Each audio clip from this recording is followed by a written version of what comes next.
Hello friends, welcome back to colour of threads. आज के video में आप सीखेंगे बेल्ट साड़ी किस तरह से रेडी की जाती है।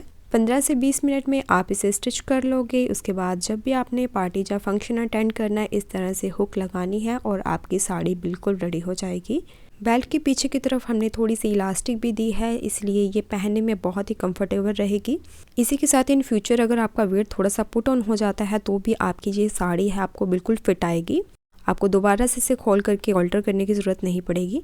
और वीडियो शुरू करने से पहले अगर आप मेरे चैनल पर पहली बार आए हो तो इसी तरह की और वीडियोस को देखने के लिए चैनल को सब्सक्राइब करके बेल आइकन को प्रेस करना ना भूलें। और ये साड़ी मैंने मिंत्रा से ली है। अगर आपको ये साड़ी परचेज़ करनी है तो इसका लिंक मैं डिस्क्रिप्शन बॉक्स में दे दूँगी, वहाँ पर क्लिक करके आप इस साड़ी को परचेज़ कर सकते हैं।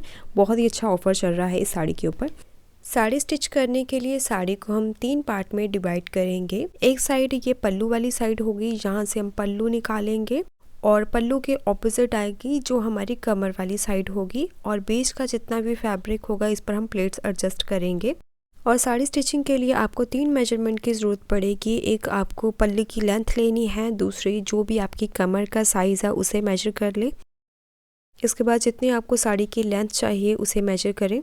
इन 3 मेजरमेंट के बेस पर हम साड़ी को स्टिच करेंगे। सबसे पहले हम बेल्ट के लिए मार्किंग करेंगे। पल्लू के ऑपोजिट साइड पर हमें बेल्ट के लिए मार्किंग करनी है।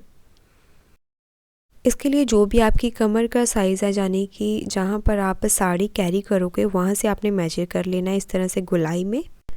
मेरी कमर का साइज़ है 28 इंच। जो भी आपकी कमर का साइज़ है उसमें आपने 10 इंच प्लस कर लेने हैं सभी साइज़ के लिए। जो भी आपका साइज़ आ रहा है उसमें 10 इंच प्लस करने के बाद आपको बेल्ट के लिए मार्किंग करनी है। तो मेरी 28 इंच की कमर है, 10 इंच प्लस करने के बाद 38 इंच पर मेरी मार्किंग आएगी बेल्ट की। इस तरह से एक साइड से टेप को रखते हुए जो भी आपकी साइज़ है उसकी मार्किंग करें। तो मेरी 38 इंच पर मार्किंग आएगी। तो यहाँ पर मैं 38 इंच पर इस तरह से मार्क करूँगी। अब यहाँ पर मैं एक स्मॉल कट लगा दूँगी, क्योंकि इस फैब्रिक के ऊपर जो हमारी मार्किंग है वो नहीं टिकेगी, तो इसलिए यहाँ पर एक मैं स्मॉल कट लगा दूँगी। तो बेल्ट की मार्किंग हमने कर ली है। इसके बाद हम पल्लू के लिए मार्किंग करेंगे। तो पल्लू की जो लेंथ है हम नॉर्मली 85 से 90 तक रख सकते हैं। तो यहाँ पर नॉर्मली जो लेंथ चलती है पल्लू की वो 85 इंच होती है। और अगर आपकी हाइट ज़्यादा है और आप हेल्दी साइज़ के हो तो आपने 90 इंच का पल्लू लेना है। तो नॉर्मली हम 85 इंच का ही पल्लू लेते हैं। तो यहाँ पर मेरी जो पल्लू की लेंथ आएगी वो 85 इंच है। और एक साइड से शुरू करते हुए पहले मैंने इस तरह से 60 इंच पर मार्किंग की है। अब इससे आगे 25 इंच पर एक और मार्किंग करेंगे। तो इस तरह से 85 इंच की जो पल्लू की लेंथ है मैंने रखी है। इस तरह से यहाँ पर हम मार्किंग करेंगे। और इस मार्किंग पर भी हमें स्मॉल सा कट लगा देना है, क्योंकि मार्किंग यहाँ से निकल जाएगी। तो इस तरह से आपको पहले कमर की मार्किंग और पल्लू की मार्किंग करनी है। उसके बाद बीच का जितना भी फैब्रिक होगा उस पर हम पहले प्लेट्स बनाएंगे, और प्लेट्स लगने के बाद हम लेंथ के लिए मार्किंग करेंगे। अब जो बेल्ट की मार्किंग हमने किया है यहाँ से हम प्लेट्स बनाना शुरू करेंगे। इस तरह से पहली प्लेट यहाँ से हमने शुरू करनी है। और पहली प्लेट का जो साइज़ है वो हम 8 से 9 इंच तक रखेंगे इस तरह से।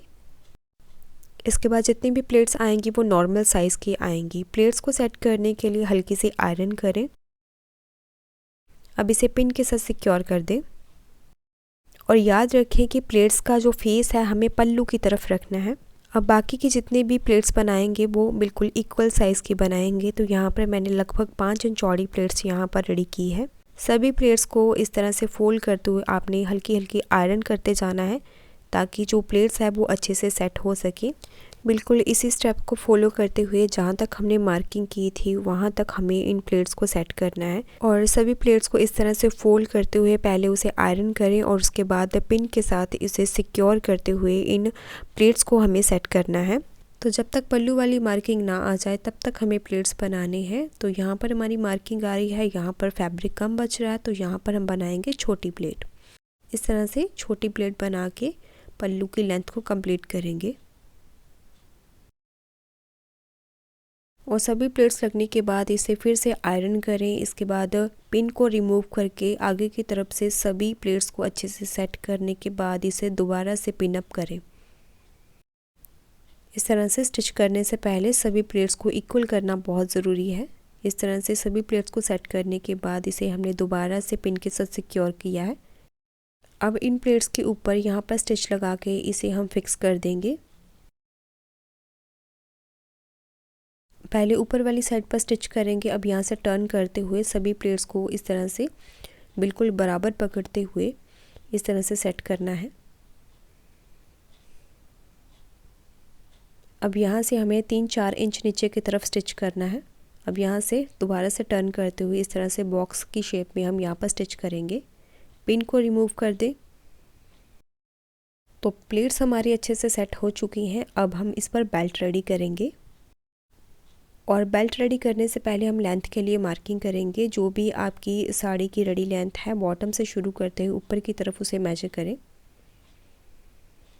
तो मेरी साड़ी की रेडी लेंथ है 41 इंच, तो 41 इंच पर यहाँ पर मैंने मार्किंग की है। अब इस तरह से मार्किंग करने के बाद ऊपर की तरफ से चेक करें कितने इंच का एक्स्ट्रा कपड़ा आपके पास बचा है। तो यहाँ पर मेरे पास 2 इंच का एक्स्ट्रा कपड़ा बचा है। तो पूरी कमर पर इस तरह से 2 इंच का मार्जिन छोड़ते हुए इस तरह से मार्किंग करेंगे बेल्ट के लिए।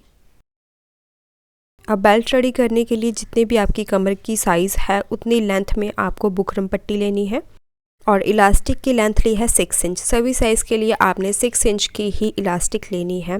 अब बुकरम को इस तरह से डबल करके सेंटर में से कट कर देंगे। अब इलास्टिक को दोनों पीसेस के सेंटर में रखते हुए यहाँ पर स्टिच कर देंगे और बुकरम और इलास्टिक की जो विड्थ है वो है 1.5 इंच।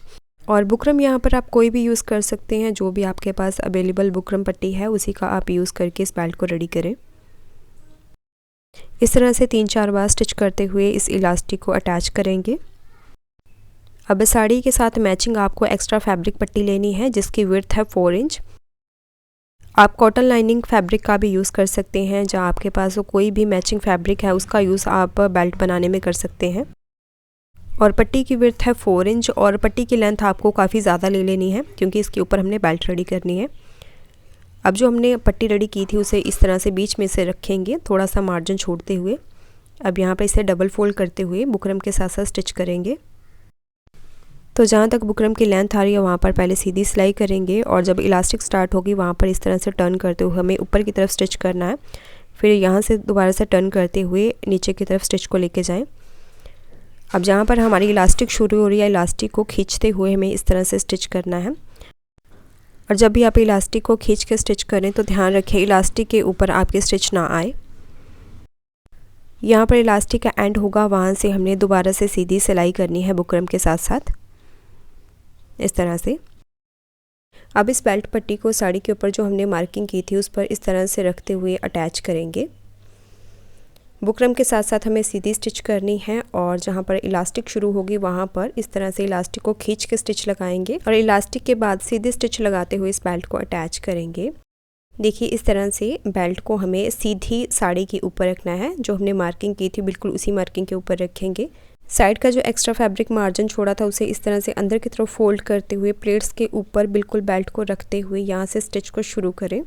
अब यहाँ से इस तरह से टर्न करते हुए जो हमने रेडी लेंथ की मार्किंग की थी वहाँ पर स्टिच लगाते हुए इस बेल्ट को अटैच करेंगे। पहले हमने सीधी स्टिच करनी है और जहाँ पर इलास्टिक शुरू होगी वहाँ पर इस तरह से इलास्टिक को खींच के स्टिच लगाएं।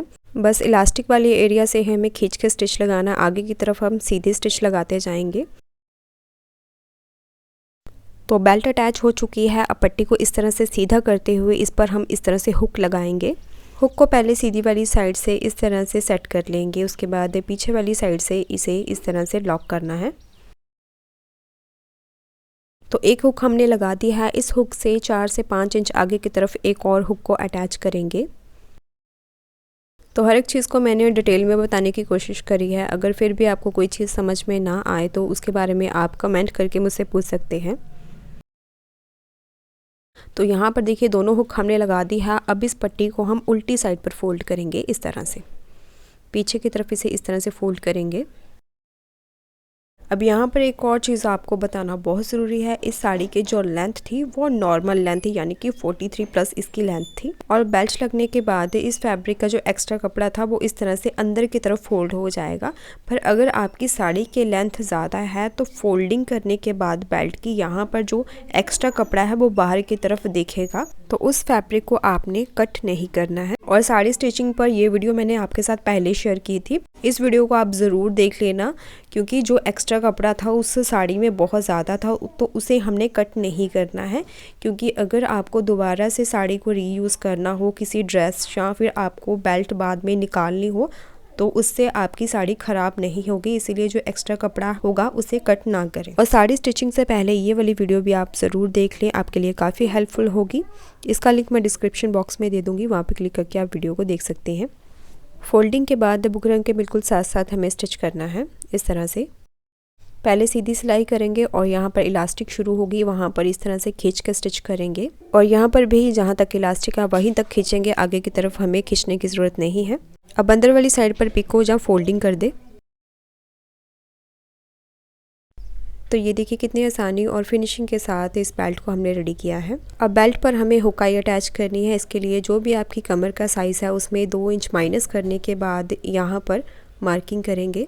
तो मेरा साइज़ है 28 इंच, 2 इंच कम करने के बाद 26 इंच पर मैंने हुकाई के लिए मार्किंग की है। अब इस तरह से हुक और मार्किंग को बिल्कुल बराबर रखते हुए दूसरे हुकाई के लिए भी मार्किंग करेंगे। इस तरह से दूसरे हुक के बिल्कुल सामने ये वाली मार्किंग कर ले। अब इन दोनों मार्किंग के ऊपर हम हुकाई को इस तरह से फिक्स करेंगे। तो दोनों हुकाई लगने के बाद ये बेल्ट साड़ी हमारी बिल्कुल रेडी है। और फाइनल लुक देखने से पहले अभी तक अगर आपने चैनल को सब्सक्राइब नहीं किया तो चैनल को ज़रूर सब्सक्राइब करें। और ये वीडियो आपको कैसी लगी लाइक और कमेंट करके ज़रूर बताएं।